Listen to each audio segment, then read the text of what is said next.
Dani ശ്രീയുമായി അവരുടെ മുറിയിലേക്ക് കയറി വാതിൽ ചവിട്ടിയടച്ചു. ഡാനി ഒരു നിമിഷം നന്ദുവിൻ്റെ മുഖത്തേക്കൊന്ന് നോക്കിപ്പോയി. എന്തുകൊണ്ടോ അവൻ്റെ മനസ്സ് വല്ലാതെ വേദനിച്ചിരുന്നു. ഒരുപാട് കരഞ്ഞതിൻ്റെ ബാക്കിയുമായി അവളുടെ കവിളിൽ കണ്ണുനീർ പാടുണ്ട്. മൂക്കും മുഖവും നീര് വെച്ചതുപോലെയുണ്ട്. അവളെ പതിയെ ബെഡിലേക്ക് കിടത്തിക്കൊണ്ട് ഡാനി അവളുടെ അടുത്തായി ചേർന്ന് കിടന്ന് അവളുടെ നെറുകയിൽ ചുണ്ട് ചേർത്തു. ഡാനി നന്ദുവിനെ തൻ്റെ നെഞ്ചിലേക്ക് പൊതിഞ്ഞു പിടിച്ച് ചേർന്ന് കിടന്നു. അവൻ്റെ സാമീപ്യം മനസ്സിലായതുപോലെ നന്ദു കണ്ണുകൾ തുറന്ന് ഡാനിയെ നോക്കി. അവനെപ്പോഴും എന്തോ ആലോചനയിലായിരുന്നു. അവളുടെ കണ്ണുകൾ അറിയാതെ നിറഞ്ഞുപോയി. അവളുടെ മനസ്സിലേക്ക് അവൻ ഓഫീസിൽ നിന്ന് പറഞ്ഞ ഓരോ വാക്കുകളും ഇടിമുഴക്കം പോലെ അലയടിച്ചുകൊണ്ടിരുന്നു. ഡാനിയുടെ നോട്ടം തന്നിലേക്ക് വരുന്നതിന് മുന്നേ നന്ദു കണ്ണുകൾ താഴ്ത്തിറുക്കെയൊന്ന് പൂട്ടി. എന്നാൽ അവളെ ചതിച്ചുകൊണ്ട് അവളുടെ കണ്ണിലൂടെ ഒലിച്ചിറങ്ങിയ കണ്ണുനീര് അവൻ്റെ നെഞ്ചിൽ വന്ന് പതിച്ചു. ഡാനി ഞെട്ടലോടെ നന്ദുവിനെ തല ഉയർത്തി നോക്കി. ഡാനി നന്ദുവിനെ നോക്കിയപ്പോൾ അവൾ അവനിൽ നിന്ന് മുഖം മാറ്റി പിന്തിരിഞ്ഞു. ശ്രീ, ഡാനി പതിഞ്ഞ സ്വരത്തിൽ വിളിച്ചതും നന്ദു കേൾക്കാത്ത പോലെ പുതപ്പ് തലവഴി മൂടിക്കിടന്നു. ഡാനിക്ക് അവളുടെ ആ പ്രവൃത്തി കാണി ദേഷ്യം നുരഞ്ഞു പൊന്തി. ഡാനി പുതപ്പിനുള്ളിലേക്ക് കയറി അവളെ തന്നിലേക്ക് ചേർത്ത് പിടിച്ച് അവളുടെ ടോപ്പ് പൊന്തിച്ച് അവളുടെ നഗ്നമായ വയറിലൂടെ അവനിലേക്ക് അമർത്തി കിടത്തി. ആ നിമിഷം നന്ദുവിൻ്റെ ശരീരമൊന്ന് വിറച്ചു. അവളുടെ പഞ്ഞിക്കെട്ട് പോലെയുള്ള വയറിലെ ചൂട് അവൻ്റെ ശരീരത്തിലേക്കും പടർന്നു. നന്ദു കുതറിക്കൊണ്ട് അവനിൽ നിന്നും അകന്ന് തിരിഞ്ഞു കിടന്നു. ശ്രീ, നീ വല്ലാതെ തന്നെ ദേഷ്യം പിടിപ്പിക്കല്ലേ, അല്ലെങ്കിൽ എല്ലാം ഓർത്താകെ ഭ്രാന്ത് പിടിച്ച് നിൽക്കുവാൻ ഞാൻ. അത് കേട്ടിട്ടും നന്ദു ഒന്നും മിണ്ടിയില്ല. അതോടെയായതും ഡാനി പിന്നെ അവളോട് സംസാരിക്കാൻ പോയില്ല. 2 ദിവസം ഇങ്ങനെ തന്നെ പോകട്ടെ എന്ന് അവനും വിചാരിച്ചു. അങ്ങനെ ഓരോന്നോർത്ത് നന്ദു ഉറക്കത്തിലേക്ക് വഴുതി വീണു. അവൾ ഉറങ്ങിയെന്ന് മനസ്സിലായതും ഡാനി അവളെ തന്നെ നോക്കിക്കിടന്നു. ആ നിമിഷമാണ് നന്ദുവിൻ്റെ ശരീരം പതിയെ ഡാനിയിലേക്ക് ചാഞ്ഞു വന്നത്. ഡാനി ഒരു പുഞ്ചിരിയോടെ അവളുടെ ചെയ്തികളെല്ലാം വീക്ഷിച്ചു. അവൾ അവൻ്റെ ടീഷർട്ടിൽ പിടിച്ചു വലിച്ച് അവൻ്റെ നെഞ്ചിലേക്ക് കയറി കിടന്നു. ഡാനിക്ക് അതൊക്കെ കണ്ട് ശരിക്കും ചിരിയാണ് വന്നത്. കുറച്ചു മുന്നേ തന്നെ തള്ളി മാറ്റി തിരിഞ്ഞു കിടന്നവളാണിവൾ. ഉറക്കത്തിൽ തൻ്റെ അടുത്ത് വന്ന് പൂച്ചക്കുഞ്ഞിനെ പോലെ കിടക്കുന്നത്. അതുവരെ അസ്വസ്ഥമായ അവൻ്റെ മനസ്സ് പതിയെ ശാന്തമാകുന്നത് അവൻ തിരിച്ചറിഞ്ഞു. ഡാനി ഒരു പുഞ്ചിരിയോടെ അവളെ ഒന്നുകൂടെ തന്നിലേക്ക് ചേർത്ത് പിടിച്ച് പതിയെ മയക്കത്തിലേക്ക് വഴുതി വീണു. പിറ്റേ ദിവസം ഡാനിയാണ് ആദ്യം ഉറക്കം എഴുന്നേറ്റത്. തൻ്റെ നെഞ്ചിൽ തലവെച്ച് സുഖമായി ഉറങ്ങുന്ന നന്ദുവിനെ കണ്ട് അവന് വല്ലാത്ത പ്രണയവും വാത്സല്യവും തോന്നി. പെട്ടെന്നെന്തോ ഓർത്തതും അവൻ അവളെ എടുത്ത് അവളെ തന്നിൽ നിന്നും അടർത്തു മാറ്റി അവൻ എണീറ്റു. ആ നിമിഷം അവളുടെ നെറുകയിലൊന്ന് ചുംബിക്കാനും അവൻ മറന്നില്ല. നന്ദു അപ്പോഴും സുഖ ഉറക്കത്തിലായിരുന്നു. ഈ പെണ്ണിനെ ധാരയിലും തൂക്കിക്കൊണ്ട് പോയാലും ഇവൾ അറിയില്ലല്ലോ, ഡാനി മനസ്സിൽ പറഞ്ഞ് നേരെ ജിം റൂമിലേക്ക് പോയി. വർക്കൗട്ട് കഴിഞ്ഞ് വന്നപ്പോഴും നന്ദു ഉണർന്നിട്ടില്ല. കരഞ്ഞതിൻ്റെ ക്ഷീണം കാരണമാവുമെന്നോർത്ത് അവൻ വിളിക്കാനും പോയില്ല. ഡാനി ഫ്രഷായി ഡ്രസ്സ് ചെയ്ത് അവളെ ഒന്ന് നോക്കി താഴേക്ക് പോയി. കുറച്ചു കഴിഞ്ഞതും നന്ദു കണ്ണുകൾ ചിമ്മി തുറന്ന് നോക്കുമ്പോൾ താൻ അമ്മച്ചിയുടെ അടുത്തല്ല എന്ന് മനസ്സിലായതും അവൾ കുറച്ച് നിമിഷം ഒന്ന് ഓർത്ത് നോക്കി. അപ്പോഴാണ് ഡാനി അവളെ എടുത്തുകൊണ്ട് വന്ന് കിടത്തിയത് അവൾ ഓർത്തത്. അവൾ പെട്ടെന്നെന്തോ ഓർത്തതുപോലെ ഞെട്ടി എണീറ്റു. തന്നെ ഇച്ചായൻ ഇന്നലെ അമ്മച്ചിയുടെ അടുത്ത് നിന്ന് എടുത്തുകൊണ്ട് പോയതും താൻ അവനിൽ നിന്നും അകന്നു മാറി കിടന്നതും നന്ദുവിൻ്റെ മനസ്സിലേക്ക് മിന്നിമാഞ്ഞു. പിന്നെ എന്തിനാവും തന്നോട് ഇത്ര ദേഷ്യമെന്ന് അവൾക്ക് മനസ്സിലായില്ല. നന്ദു ഫ്രഷായി നേരെ വന്നപ്പോഴും അവിടെയെങ്ങും അവനെ കണ്ടിരുന്നില്ല. അവൻ ഡ്രസ്സ് ചെയ്ത് താഴെ പോയിട്ടുണ്ടാവുമെന്നോർത്ത് അവൾ ഒരുങ്ങാൻ തുടങ്ങി. ഡ്രസ്സ് ചെയ്യാനായി നന്ദു ഒരു ചുരിദാർ എടുത്തപ്പോഴാണ് ഡാനിയുടെ വാക്കുകൾ അവൾക്ക് ഓർമ്മ വന്നത്. ഒരിക്കലും ഞാൻ പറയാതെ ഇനി സാരി ഉടുത്തോണ്ട് ഓഫീസിലേക്ക് വരരുതെന്ന്. എന്തോ അതോർത്തപ്പോൾ നന്ദുവിനൊരു കുറുമ്പ് തോന്നി. ഒന്നുമില്ലെങ്കിലും തന്നോട് ഇത്രയും ദേഷ്യപ്പെട്ടതല്ലേ, അതും കാരണമില്ലാതെ. എന്നെ ഇത്രയും കരയിപ്പിച്ചില്ലേ, അതുകൊണ്ട് ഒരു ചെറിയ പണി കൊടുത്തേക്കാം. അവൾ അത് മനസ്സിൽ വിചാരിച്ചൊരു വൈൻ കളർ അടിപൊളി സാരി അതിൽ നിന്നും എടുത്തു. നന്ദു സാരി നന്നായി വൃത്തിക്ക് തന്നെ ഉടുത്തിരുന്നു. കണ്ണുകൾ കരഞ്ഞതിൻ്റെ ഫലമായി വീങ്ങിയിരിപ്പുണ്ട്. അവൾ കണ്ണിലേക്ക് കരിമഷി നീട്ടി വരച്ച് ഭംഗിയായി എഴുതി. നെറ്റിയിൽ ഒരു കുഞ്ഞി കറുത്ത പൊട്ടും വെച്ചു. നെറുകയിൽ സിന്ദൂരവും ചാർത്തി. അത് മറ്റാരും കാണാതിരിക്കാനായി കുറച്ച് മുടിയെടുത്ത് മുന്നിലേക്കിട്ടു. കഴുത്തിൽ കിടന്ന മിന്നുമാല സാരിക്കുള്ളിലേക്കാക്കി മറച്ചിട്ടു. കാതിലൊരു സിമ്പിൾ സ്റ്റോൺ വെച്ച് ഇയറിങ്സും ഇട്ടു. നന്ദു കണ്ണാടിയിലേക്കൊന്ന് നോക്കി. എന്നത്തേക്കാളും കുറച്ചുകൂടെ മേക്കപ്പ് ഇടാൻ അവൾ മറന്നിട്ടില്ല. ഡാനിക്ക് പണിയാണ് നന്ദു ഉദ്ദേശിച്ചത്. അവൻ്റെ കയ്യിൽ നിന്ന് തിരിച്ച് പണി കിട്ടാതിരുന്ന ഭാഗ്യം. ഡാനിയുടെ മുഖമോർക്കെ ചുവന്ന അവളുടെ മുഖം ഒന്നുകൂടെ പ്രണയാർദ്രമായി. ഇപ്പം നന്ദുവിനെ കണ്ട ആരുമൊന്ന് നോക്കി നിന്ന് പോകുമായിരുന്നു. അത്രയ്ക്ക് ഭംഗിയുണ്ടായിരുന്നു അവൾ ആ സാരിയിൽ കാണാൻ. ഇതേ സമയം ഡൈനിങ് ടേബിളിൽ എല്ലാവരും കഴിക്കാനായി വന്നിരുന്നു.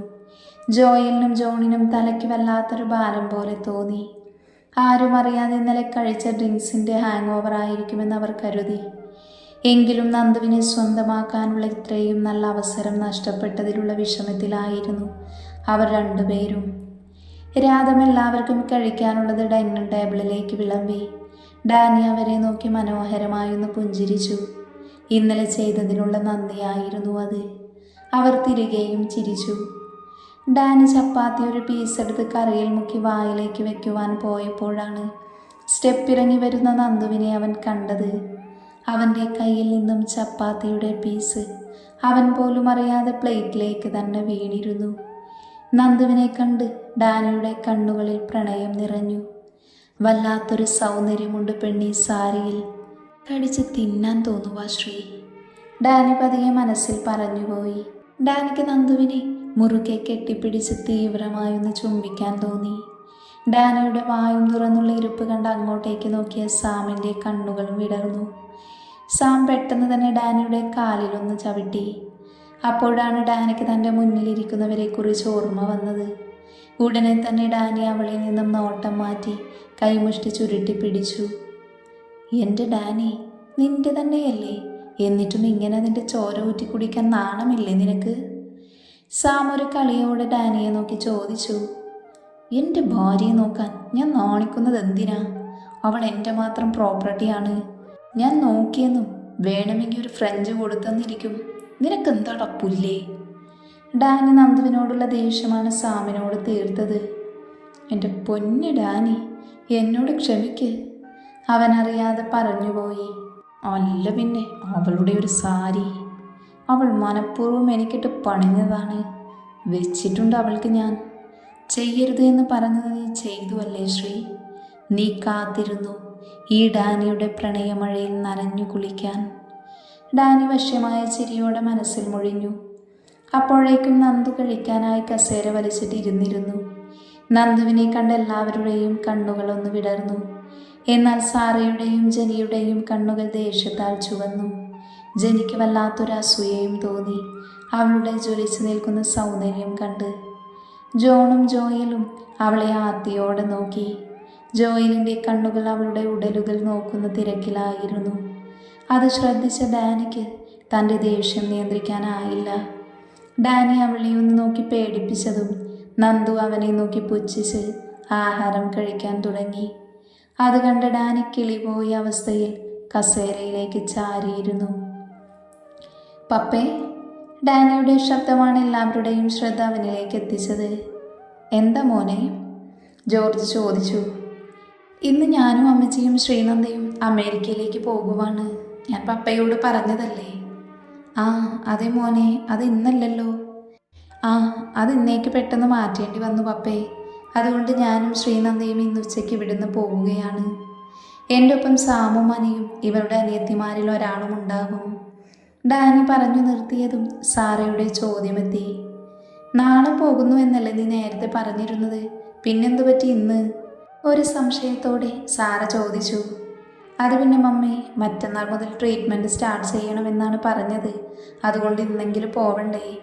മറ്റന്നാൾ കഴിഞ്ഞാൽ പിന്നെ ഡോക്ടറിന് കുറച്ച് തിരക്കുണ്ടെന്ന് പറഞ്ഞു. നന്ദുവിനെ ഇടം കണ്ടിട്ട് നോക്കിയാണ് ഡാനി പറഞ്ഞത്. നന്ദു ഇതെല്ലാം കേട്ട് കിളി പോയിരിക്കുമായിരുന്നു. ഇങ്ങനെ ഒന്നിച്ചായൻ പറഞ്ഞില്ലല്ലോ എന്നോർത്ത് അവൾക്ക് അവനോട് പരിഭവം തോന്നി. എന്നാൽ ഇത് കേട്ട സാം വായും തുറന്നിരുന്നു പോയി. ഇവനൊട്ടും വരുന്നതുമില്ല, പോകുന്നത് ഇന്നാക്കിയ വിവരം ഇവനൊന്നും എന്നോട് പറഞ്ഞതുമില്ല. എല്ലാം തോന്നിയതുപോലെ തന്നെ. നിനക്ക് ഞാൻ വെച്ചിട്ടുണ്ടടാ ഡാനി. സാം പിറുപിറുക്കുന്നത് ഡാനി ശ്രദ്ധിച്ചിരുന്നു.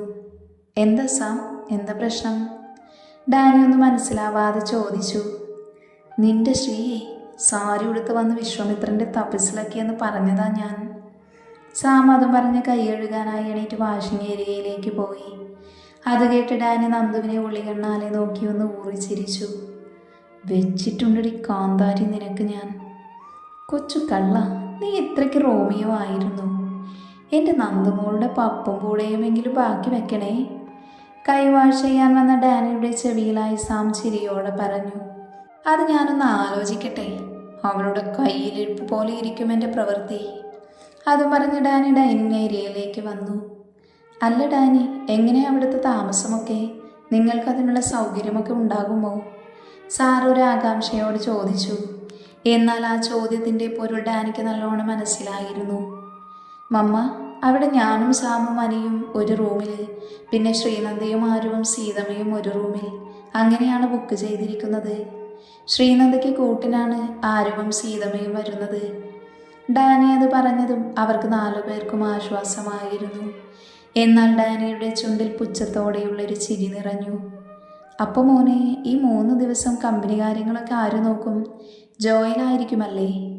സാറ പ്രതീക്ഷയോടെ ഡാനിയെ നോക്കി ചോദിച്ചു. ഏയ്, അത് വേണ്ട മമ്മ. അവൻ ഇത്രയും ദിവസത്തെ ജോലി കഴിഞ്ഞ് വന്നതല്ലേ ഉള്ളൂ. അവൻ കുറച്ച് റെസ്റ്റ് എടുത്തോട്ടെ. അവന് പകരം എല്ലാം ആൽവി നോക്കിക്കോളും. ആൽവിക്കിപ്പോൾ എല്ലാ കാര്യങ്ങളും അറിയാം. ഡാനി ജോയിലിനെയും ജോണിനെയും ഒന്ന് പാളി നോക്കിക്കൊണ്ട് പറഞ്ഞു. എന്നാൽ ഇത് കേട്ട് സാറയുടെ മുഖം മങ്ങി. തൻ്റെ പദ്ധതികളെല്ലാം പൊളിഞ്ഞു എന്നവർക്ക് മനസ്സിലായി. ആൽവിയോട് ഒരു തരത്തിലും ഒരു കള്ളത്തരവും കാണിക്കാൻ കഴിയില്ലെന്ന് അവർക്ക് അറിയാമായിരുന്നു. കളിച്ച് ചിരിച്ച് നടക്കുമെങ്കിലും അവൻ കാണുന്ന പോലെയല്ല എന്നവർക്കറിയാം. അവൻ സ്വന്തമായി കമ്പനി ഇടാനാണ് പ്ലാന് എന്നും അറിയാമായിരുന്നു. അതുകൊണ്ട് തന്നെ ഡാനിയെ പോലെ തന്നെ ശക്തനാണ് ആൽവിയും. സാറയുടെ ചിന്തകൾ കണ്ട് ഡാനി ഒന്ന് പുച്ഛിച്ച് ചിരിച്ചു. ശ്രീനന്ദ, നീ ഓഫീസിലേക്ക് വരുന്നില്ലേ? കിളിപാറിയിരിക്കുന്ന നന്ദുവിനെ നോക്കി ഡാനി അലറി. അതോടെ ആയത് നന്ദുവിൻ്റെ ദേഷ്യമങ്ങ് ഉച്ചസ്ഥായിലെത്തിയിരുന്നു. അവൾ ഡാനിയെ ദേഷ്യത്തോടെ നോക്കി കൈവാഷ് ചെയ്യാനായി പോയി. ആ നിമിഷം നന്ദുവിൻ്റെ ശരീരം ജോണും ജോയലും ആസ്വദിച്ച് നോക്കിയിരുന്നു. ഡാനി അതെല്ലാം കണ്ട് കൈമുഷ്ടി ചുരുട്ടി പപ്പയോട് പറഞ്ഞ് നന്ദുവിനെ ദേഷ്യത്തിൽ നോക്കി പുറത്തേക്ക് പോയി.